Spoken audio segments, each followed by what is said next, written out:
मामा, किती काळ मी हे सहन करू? ते वनवासात आहेत तरीही लोकांच्या तोंडी फक्त युधिष्ठिराच्या धर्माच्याच गप्पा आहेत. त्यांना मारल्याशिवाय मला चैन पडणार नाही. भाच्या, शांत हो. शस्त्रानं मारलं तर फक्त शरीर संपतं, पण जर एखाद्याचा धर्म मारला ना तर त्याचं अस्तित्वच धुळीला मिळतं. मेल्यावर माणूस हुतात्मा होतो, पण धर्मापासून ढळला तर तो कलंकित होतो. म्हणजे तुम्हाला नक्की काय म्हणायचंय? पांडवांची ताकद त्यांच्या गदेत किंवा गांडीव धनुष्यात नाहीये भाच्या. त्यांची ताकद त्यांच्या धर्मात आणि अतिथी संस्कारात आहे. जर आपण असा पाहुणा त्यांच्या दारी पाठवला ज्याचा सत्कार करणं त्यांना अशक्य होईल, तर तोच पाहुणा त्यांचा शाप बनेल. एकीकडे हस्तिनापूरच्या राजवाड्यात सत्तेची आणि कपटाची सोंगटी खेळली जात होती, तर दुसरीकडे काम्यक वनाच्या या हिरव्या गर्द शांततेत जगाचा पोशिंदा असलेला पांडव वंश वनवासाच्या कडू घासातही धर्माची गोडी शोधत होता. प्रणाम महर्षी. आज आमचं भाग्य थोर की आपल्यासारख्या महान तपस्व्याचे पाय आमच्या या साध्या कुटीला लागले. आज्ञा करा महाराज, आम्ही आपली काय सेवा करू शकतो? युधिष्ठिरा, आम्ही स्नानासाठी नदीवर जात आहोत. आम्हाला आणि माझ्या या 10,000 शिष्यांना तीव्र भूक लागली आहे.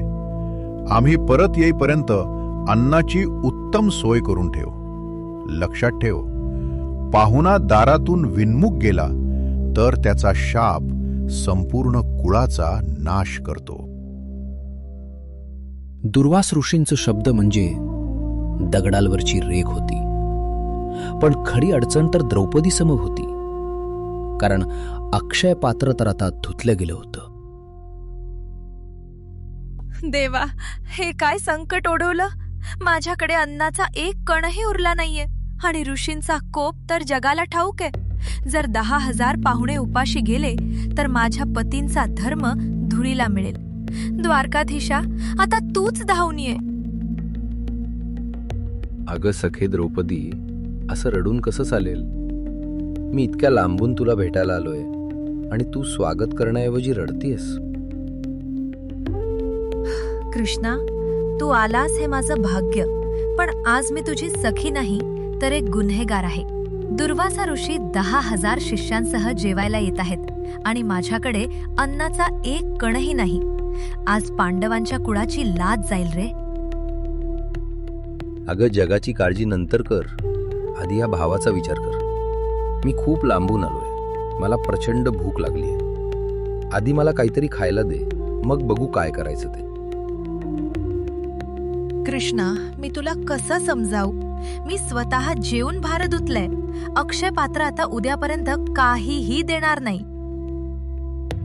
नाही द्रौपदी, मला खात्री आहे तुझ्या हातून जे भांड धुतलं गेलंय त्यात नक्कीच काहीतरी उरलं असेल. जा, ते भांड घेऊन ये.